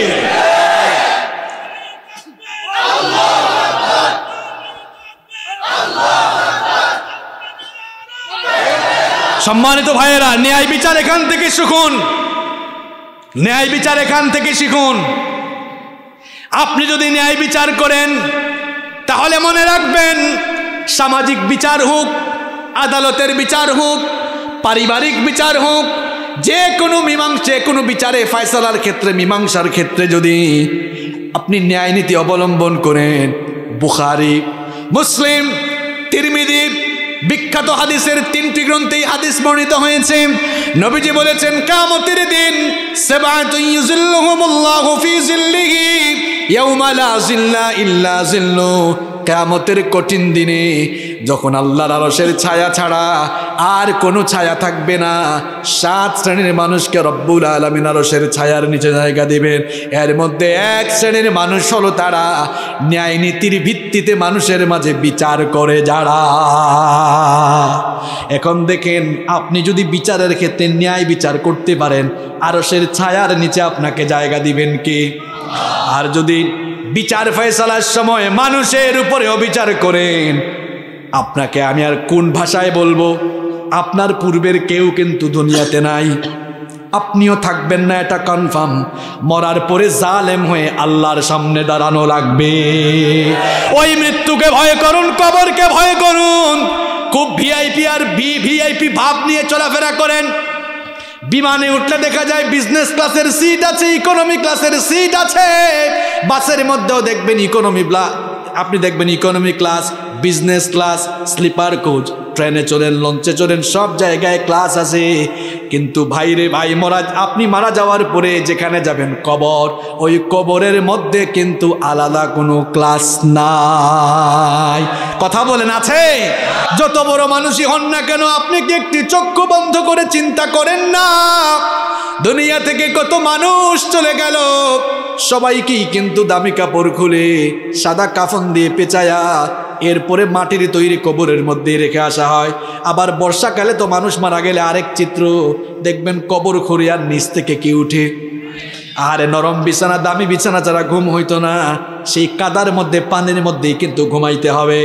আর এই শীতকালে যদি আপনাকে কবরে দেওয়া হয়, এই মাটিতে যখন মানুষ রেখে আসবে, কবরটা বড় সাংঘাতিক জায়গা। একা থাকবেন, সাথী থাকবে না, বাতি থাকবে না, স্ত্রী নাই, সন্তান নাই, ছেলে মেয়ে নাই, কেউ নাই। যাদেরকে তো আদর দিয়েছেন, মহব্বত করেছেন, তারাই কিন্তু খাটিয়ায় বহন করে কবরে রেখে আসবে। মাঝে মাঝে কেউ মারা গেলে আপনি মাঝে মাঝে কবরে নেমে তারপর লাশ শোয়ায়েন, তাহলে দেখবেন হেদায়েতের নূর হয়তো অন্তরে আসতে পারে।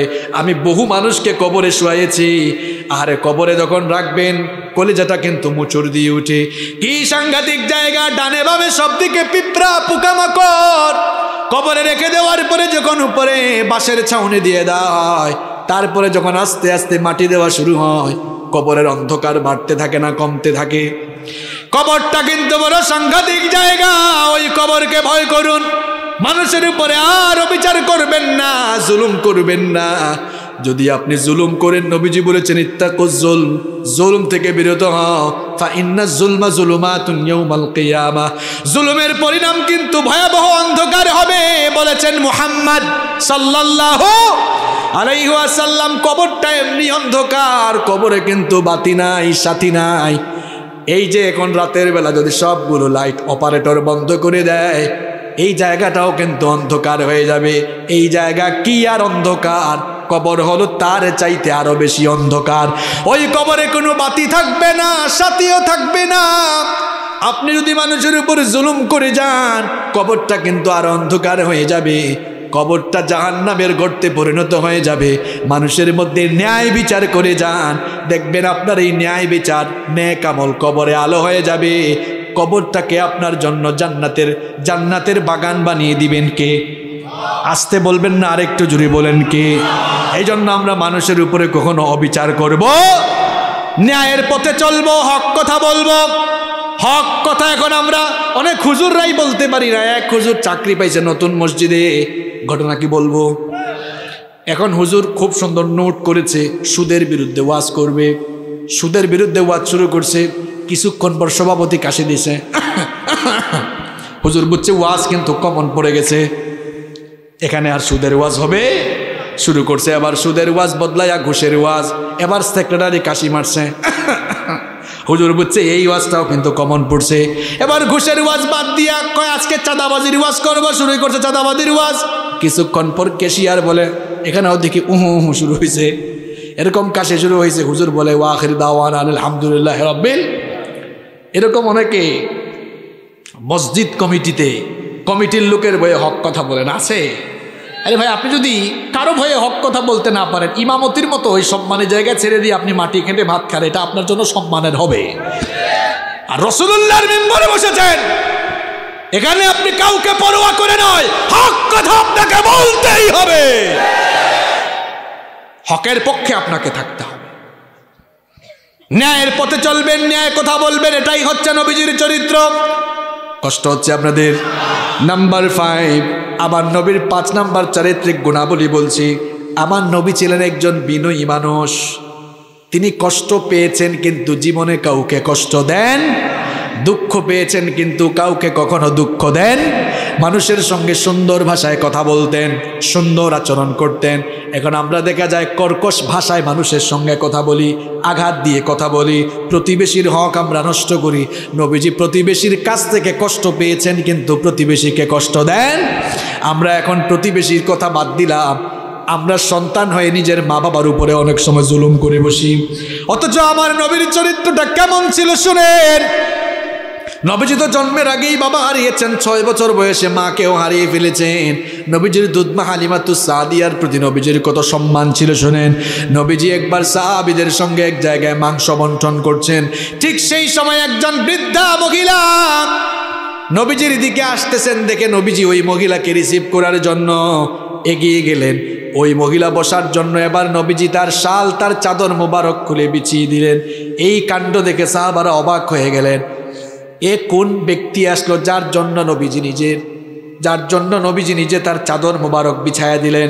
নবীজি কথোপকথন শেষ করে আসার পর সাহাবীরা জানতে চাইলেন, ওগো আল্লাহর নবী, বুঝলাম না কার সম্মানে নবীজি এগিয়ে গেলেন, আবার কার সম্মানে নবীজি তার চাদর মোবারক বসার জন্য বিছিয়ে দিলেন।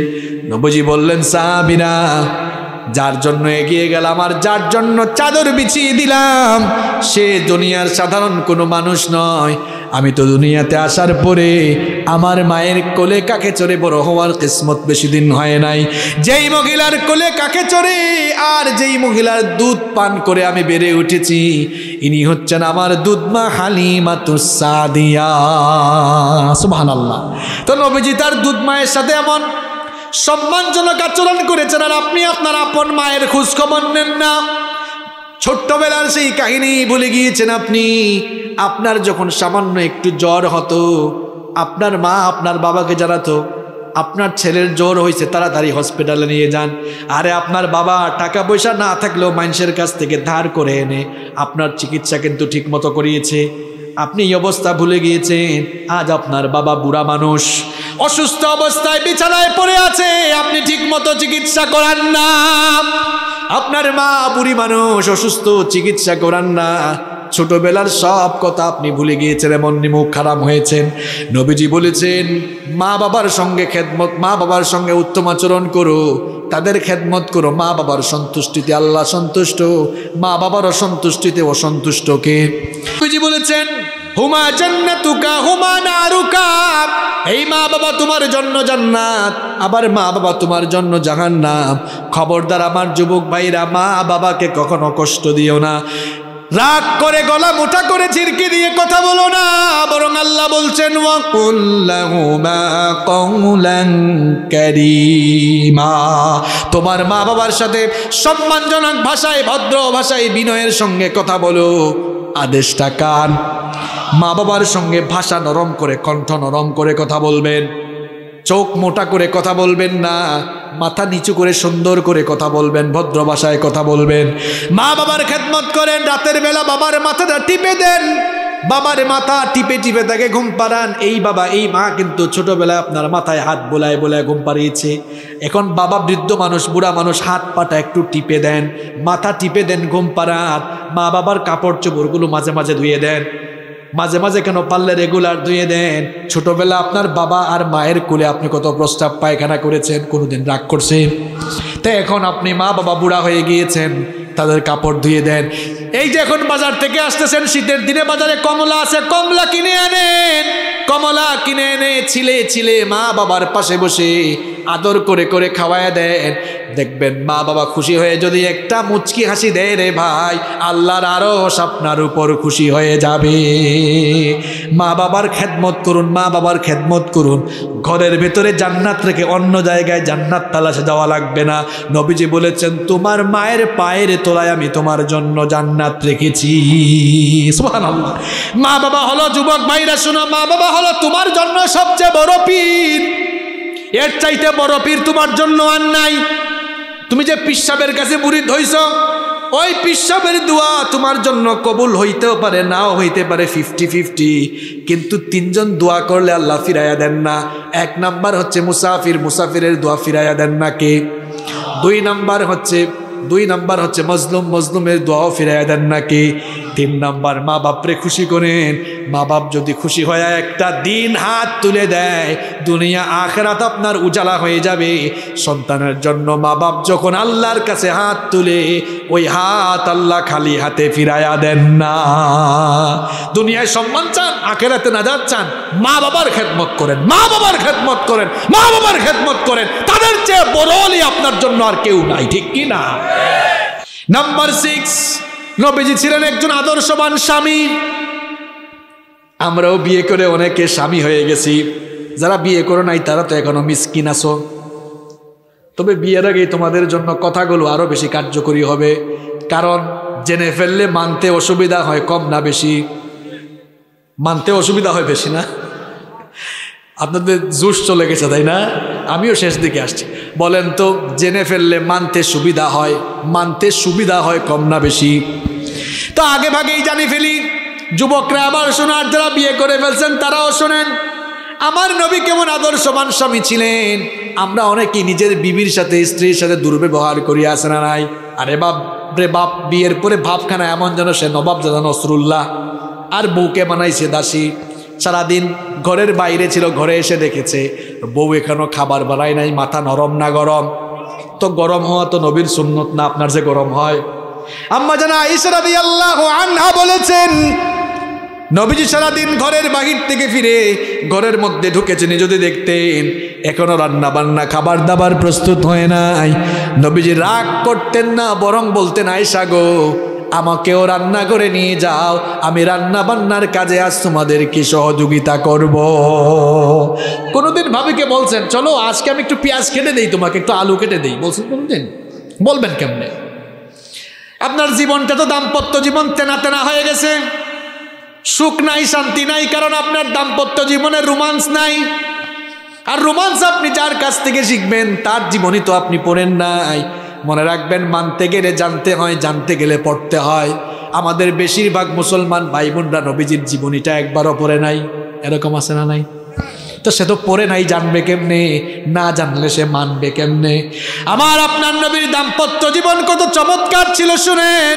আম্মা জান আয়েশা রাদিয়াল্লাহু আনহা বলেছেন, আমি যখন কোনো মাংসের টুকরা বা হাড্ডির টুকরা চাবাতাম, নবীজি আমার হাত থেকে তা কেড়ে নিয়ে যেই জায়গায় ঠোঁট লাগিয়ে আমি খেয়েছিলাম, ঠিক ওই জায়গায় ঠোঁট লাগিয়ে নবীজি খাওয়া শুরু করতেন।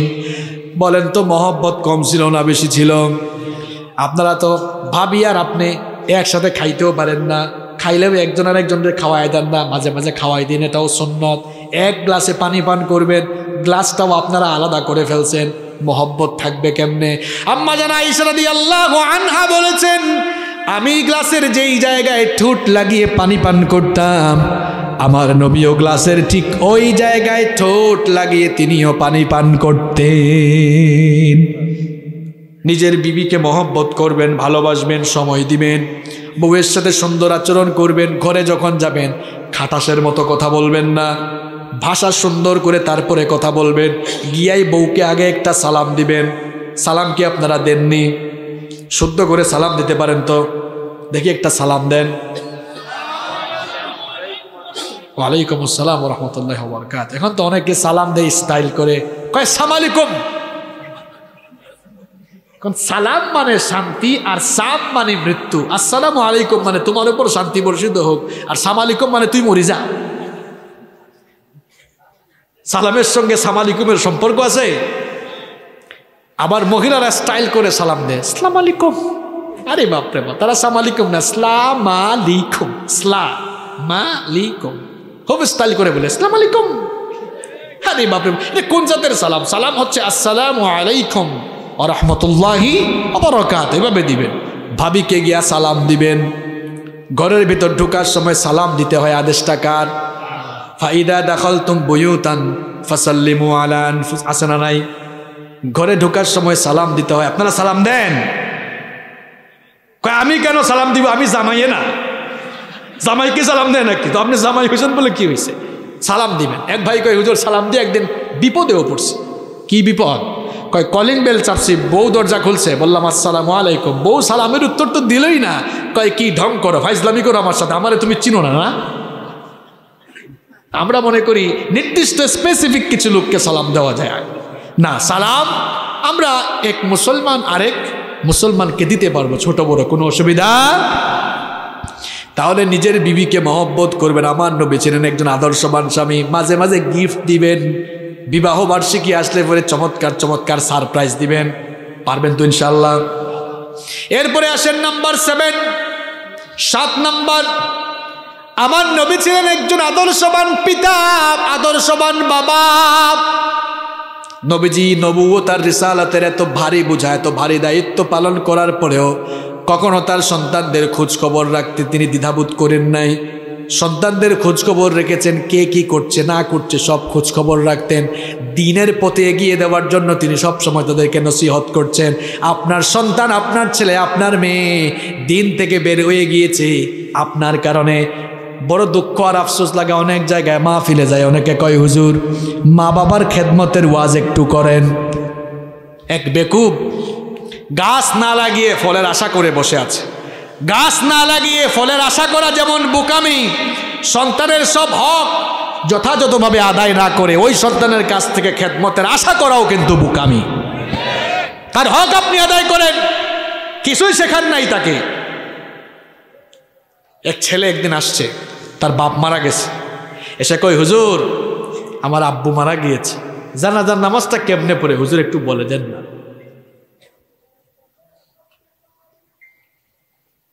চিন্তা করছেন, তার বাবা মারা গিয়েছে, ছেলে এসে বলতেছে হুজুরকে, হুজুর আমার আব্বু তো মারা গিয়েছে, জানাজার নামাজটা কেমনে পড়ে? কি সন্তান আপনি রেখে গেলেন এটা? কেমন বাবা আপনি, কেমন জালেম পিতা আপনি! সন্তানকে নামাজি তো বানাইলেন না, নামাজের কায়দা কানুন শেখান নাই। কি আমি কি কথা বানায় বলি না, এগুলো সমাজে আছে, আমাদের কাছে এরা আছে। তো হুজুর কেমনে পড়বে? নিজের সন্তানকে দ্বীনি শিক্ষা দিন, অওয়া কোকো এবিসিডি শিখায়েন পরে আলিফ বা তা থা তারে শেখায়েন আগে, এরে নামাজি বানান। সবাইকে আলেম বানাইতে হবে কথাটা এমন নয়। আপনার ছেলেকে সায়েন্সে, মেয়েকে সায়েন্সে, আর্টস, আপনি কমার্সে পড়ান, এ লেভেলে অ লেভেলে পড়ান, অসুবিধা নাই। সিস্টেমটা মেনটেন করেন, আগে কোরআন শেখান। তাইলে এটা আর কুসন্তান হবে না, অমানুষ হবে না, অসভ্য হবে না। অন্তত সবাই সবার সন্তানগুলোকে জানাজার নামাজে ইমামতির যোগ্যতা সম্পন্ন বানান। জানাজার নামাজে ইমামতির জন্য কি বড় আলেম হওয়া লাগে? আপনার ছেলে যদি নামাজ বিশুদ্ধ করে আদায় করার নিয়ম জানে, তেলাওয়াত যদি সহি থাকে, আপনি মারা যাওয়ার পর আপনার ছেলে আপনার জানাজায় ইমামতির জন্য বেস্ট। এটা গুডও না, বেটারও না, কি বলছি? বেস্ট, উত্তম। কেন উত্তম? আপনি মারা গেলেন, হয়তো আপনাদের মসজিদের ইমাম সাহেব ভালো আলেম, বড় আলেম, কিন্তু তিনি জানাজার নামাজ ইমামতির সময় ওনার ভেতর যে আবেগ আবেগ থাকবে, আপনার ছেলের ভেতরে কি সেই আবেগ থাকবে? নো। দেখেন, আমি যখন আলিম পরীক্ষা দেওয়ার পরে আমার বাবা মারা গেলেন, আমার বাবার জানাজায় আমি নিজেই ইমামতি করলাম। তো আমার বাবার জানাজায় আমি যখন ইমামতি করলাম, চক্ষু থেকে তো পানি পড়লই। প্রত্যেকটা তাকবীরের সময় কলিজাটা মোচড় দিয়ে উঠলো। অন্য কোনো হুজুর হইলে এটা হইতো?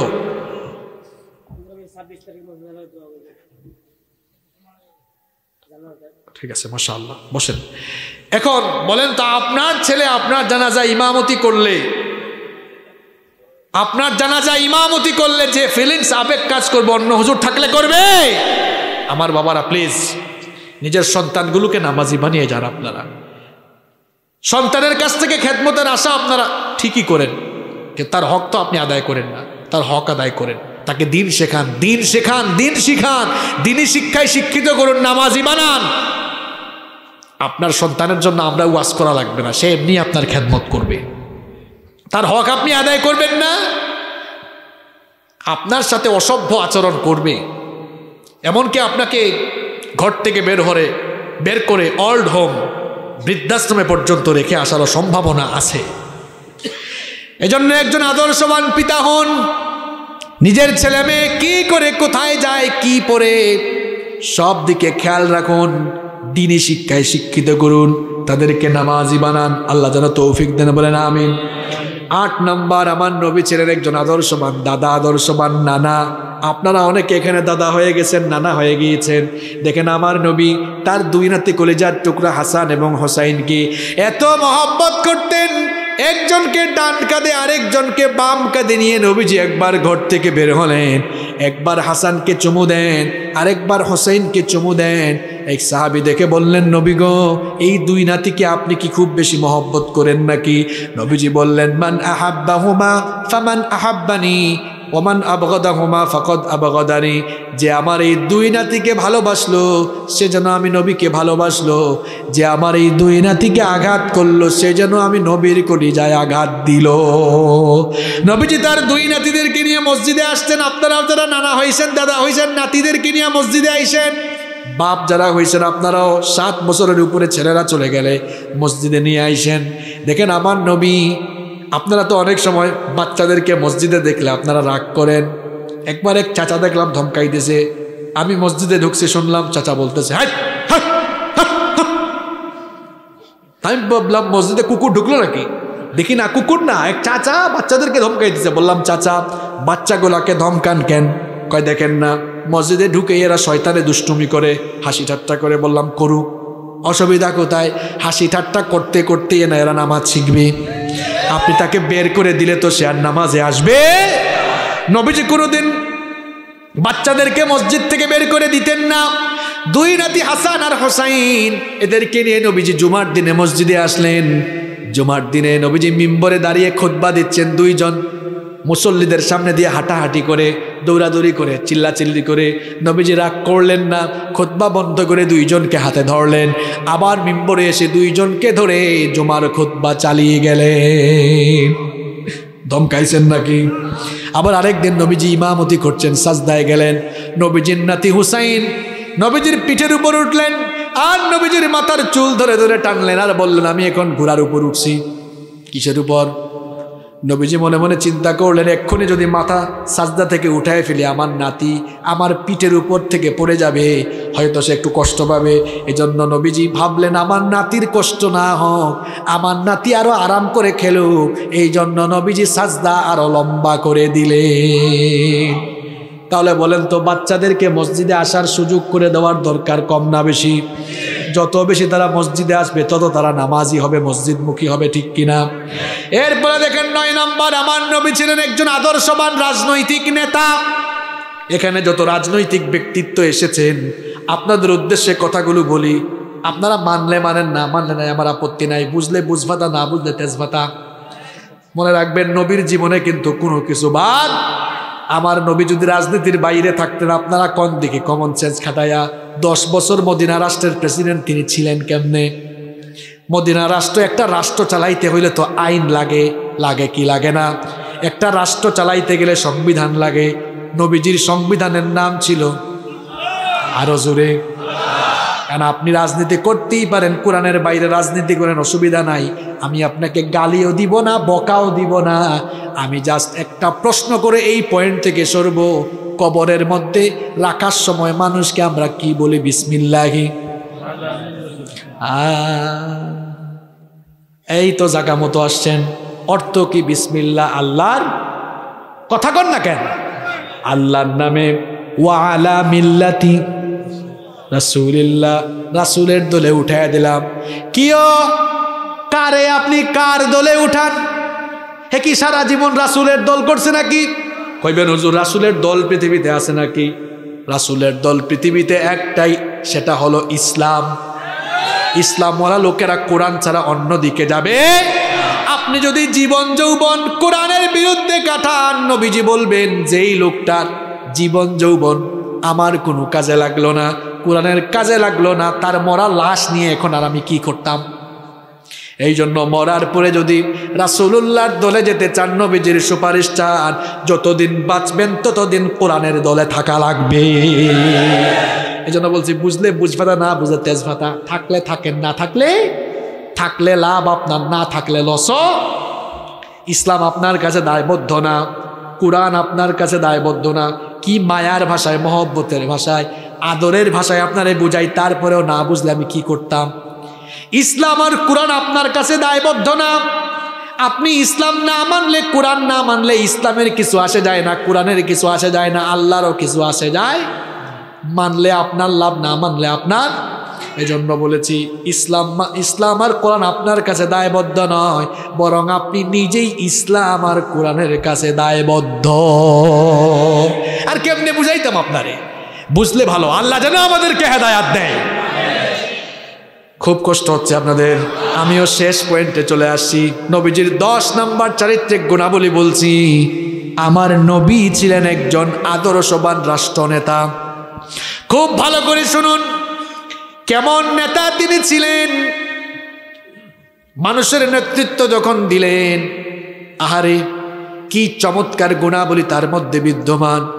আমার নবী মদিনা রাষ্ট্রের প্রেসিডেন্ট। তখন মদিনা রাষ্ট্রের প্রেসিডেন্ট, চিন্তা করেছেন, একটা এলাকার প্রেসিডেন্ট, একটা দেশের প্রেসিডেন্ট। ওমর রাদিয়াল্লাহু আনহু, শেষ গল্প বলতেছি শুনেন। ওমর রাদিয়াল্লাহু আনহু নবীজির খেদমতে গেলেন। নবীজি তখন দড়ি দিয়া বুনানো একটা খাটিয়ার মধ্যে, পিঠের নিচে কোনো ল্যাপ নাই, তোশক নাই, কম্বল নাই, মাথার নিচে হাত মুবারক রেখে এই দড়ির উপরেই নবীজি শুয়ে আছেন। ওমর রাদিয়াল্লাহু আনহুকে দেখে নবীজি উঠে বসলেন। ওমর রাদিয়াল্লাহু আনহু লক্ষ্য করলেন নবীজির পিঠের মধ্যে দড়িগুলোর দাগ বসে গিয়েছে। ওমর রাদিয়াল্লাহু আনহু বললেন, নবী গো, আপনি হচ্ছেন এই দুনিয়ার সর্বশ্রেষ্ঠ মহামানব। আল্লাহর পরেই হচ্ছে আপনার স্ট্যাটাস, আল্লাহর পরেই হচ্ছে আপনার মর্যাদা। আপনি হচ্ছেন সমস্ত রাসূলদের ইমাম, আপনি হচ্ছেন মদিনা রাষ্ট্রের প্রেসিডেন্ট, কিন্তু ল্যাপ তুষকের অভাবে আপনার পিঠের মধ্যে দাগ পড়ে গেল। নবী গো, আমার সহ্য হয় না। ওমর রাদিয়াল্লাহু আনহু চিৎকার করে করে কাঁদলেন আর বললেন, নবী গো, আদেশ দেন, আপনার জন্য আমি বাইতুল মাল থেকে ল্যাপ তুষক কম্বলের ব্যবস্থা করে দিই। নবীজি বললেন, ওমর রে, আমি যাদের নেতা হয়েছি এখনো ঠিক মতো তারা অনেকেই ঠিক মতো বিছানায় ঘুমাইতে পারে না। আমি নবী হয়ে তাদের নেতা হয়ে কেমনে ঠিক মতো বিছানায় ঘুমাবো? আমি তো এই দুনিয়ায় সুখ শান্তি করার জন্য আসি নাই, আমি এসেছি দুনিয়ার পথ আর মানবতাকে পথের দিশা দেওয়ার জন্য। নবী যেমন ছিলেন তার সাথের মানুষগুলাকেও তিনি এরকম করে তৈরি করে গিয়েছিলেন। সর্বশেষ একটি ঘটনা বলবো, শোনার ধৈর্য আছে আপনাদের। ওমর রাদিয়াল্লাহু আনহু তিনি কি ছোটখাটো কোনো সমাজের শাসনকর্তা নাকি অর্ধ পৃথিবীর শাসনকর্তা? অর্ধ পৃথিবীর শাসনকর্তা। শেষ ঘটনাটা মন দিয়ে শুনেন। তিনি রাতের বেলা মোমবাতির আলো জ্বালিয়ে ঘরের মধ্যে কাজ করছেন। সেই সময় কি এমন ইলেকট্রিক্যাল লাইট ছিল নাকি? রাতের বেলা মোমবাতি জ্বালিয়ে কাজ করছেন। এমন সময় তার কিছু রিলেটিভ, তার কিছু আত্মীয় স্বজন তার সঙ্গে দেখা করতে আসলেন। দরজায় এসে নক করলেন। ওমর রাদিয়াল্লাহু আনহু থামিয়ে দিলেন, বললেন থামো। দরজা এদেরকে আটকে দিয়ে তার সামনে থাকা মোমবাতির আগুন ফু দিয়ে নিভায়া দিলেন। নতুন আরেকটি মোমবাতিতে আগুন জ্বালালেন। এরপরে বললেন এবার ভেতরে আসো। এরা ভেতরে এসে জিজ্ঞেস করলো, আমিরুল মুমিনিন আপনার সামনেই তো একটি মোমবাতিতে আগুন জ্বালানো ছিল, সেটা ফু দিয়ে বন্ধ করে দিয়ে কি কারণে নতুন আরেকটি মোমবাতিতে আগুন জ্বালালেন? ওমর রাদিয়াল্লাহু আনহুর জবাবটা শুনেন। তিনি বললেন, তোমরা আসার আগ পর্যন্ত আমি রাষ্ট্রের টাকায়, জনগণের টাকায় কেনা মোমবাতির আলো জ্বালিয়ে জনগণের জন্য, রাষ্ট্রের কল্যাণে কাজ করছিলাম। তোমরা যখন আসলে চিন্তা করলাম তোমরা আমার আত্মীয় স্বজন, হয়তো ব্যক্তিগত কথা বলার জন্য এসেছো। মনে মনে ভাবলাম রাষ্ট্রের টাকায়, জনগণের টাকায় কেনা মোমবাতির আগুন জ্বালিয়ে আমি যদি তোমাদের সঙ্গে ব্যক্তিগত কথা বলি, রাষ্ট্রের সঙ্গে বেঈমানি হবে, জনগণের আমানতের খেয়ানত হবে, আল্লাহর কাছে জবাব দেওয়া লাগবে। এই ভয়ে রাষ্ট্রের টাকায় কেনা মোমবাতির আগুন ফু দিয়ে নিভিয়ে দিয়ে নিজের টাকায় কেনা মোমবাতির আগুন জ্বালিয়ে তোমাদের সঙ্গে কথা বলছি। বলেন তো আমরা যদি রাজনীতির ক্ষেত্রে, নেতৃত্বের ক্ষেত্রে এমন আদর্শ গ্রহণ করতে পারতাম, বলেন তো আমাদের সমাজটা, আমাদের দেশটা এগিয়ে যেত না পিছিয়ে যেত? মানে এই ঘটনাগুলো ওয়াজের মাহফিলে বলার কারণে আপনার যদি খারাপ লাগে, আর যুবকদেরকে যদি মাহফিল করতে বাধা দেন, বোঝা যাবে অন্যায় অপরাধ জগৎকে নেতৃত্ব দিতে চায় যারা, কোরআনের মাহফিলে বাধা হয়ে দাঁড়ায় তারা। সাফ সাফ কথা, আপনি যেই হন না কেন, কোরআন মানলে, ইসলাম মানলে লাভটা কিন্তু আপনার, ইজ্জত বাড়বে আপনার, সম্মান বাড়বে আপনার, আবার কিয়ামতের দিন আপনাকে নাজাত দিবেন কি? দেখেন আজকে 10টা চারিত্রিক গুণাবলীর কথা বললাম, এগুলো যদি আমরা সবাই মানতে পারি, আমাদের ব্যক্তি জীবন, পরিবার জীবন, সমাজ জীবন, আমাদের দেশ আগাবে না পিছাবে? সুন্দর হবে না অসুন্দর হবে? তাহলে এই 10টা চারিত্রিক গুণাবলী আমরা আমাদের মধ্যে অর্জন করতে পারবো তো? ইনশাআল্লাহ। আল্লাহ তৌফিক দান করেন। আল্লাহ যেন যে 10টি চারিত্রিক গুণাবলীর কথা বললাম প্রত্যেকটি আমাদের মধ্যে ডেভেলপ করার, প্রত্যেকটি গুণ অর্জন করে জীবন পরিচালনা করার তৌফিক যেন আল্লাহ আমাদেরকে দান করেন। সবাই বলেন আমিন।